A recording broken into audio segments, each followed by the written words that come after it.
Bir sahroyi ayolning o'g'ilchasi sho'x ekan.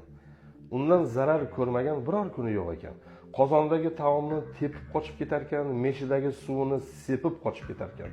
Qarg'ar ekan onasi qilolmasdan ipini. Qirqib qochganida kir yoyadigan ipini. Hoy, ipimni qirqmagin, qalbingga ilm to'lgur. Hoy, meshimni teshmagin, Ka'baga imom bo'lgur.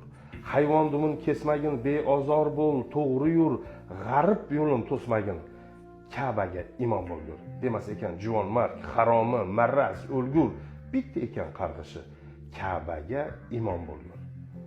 Niyat ketdi, vaqt ketdi, misli yel yo shabada, shu ayolning shu o'g'li imom bo'ldi Ka'baga.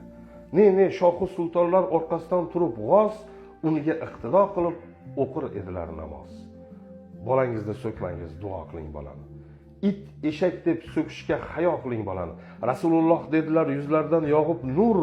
Bolalar bu jannatning gul va rayhonlaridir. To'g'ri, ba'zi gul va rayhonlar ham kuydirar.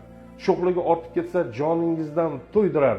Bobom derdi, bolani so'kish asli emas et. Jahlingiz chiqsa ayting, nodon yoki xumpar deb. Boy bo'lgur, ko'paygur deng, aslo demang o'l la'nat. Shuni bilib qo'yingki, so'kinish ham bir san'at. Ixlos bilan qilingan har niyating ushalar. Har gapga ko'kda omin deb turar farishtalar. It desangiz it bo'lib o'zingizni qopadi. Eshakdan eshak, har kim o'z tilidan topadi. Farzandingiz bilan el faxrlanib yashasin. It, eshak fe'llardan Parvardigor asrasin. Olim, shoir, hunarmand, polvon bo'lsin bolalar. Yurtga kerakli halol inson bo'lsin bolalar. Bolangizni so'ksangiz poshsho bo'lgur deb so'king. Olim bo'lgur, Xizrga oshno bo'lgur deb so'king. Tildan chiqqan har so'zda ma'rifat ziyo bo'lsin, hatto so'kishingiz ham yaxshi bir duo bo'lsin.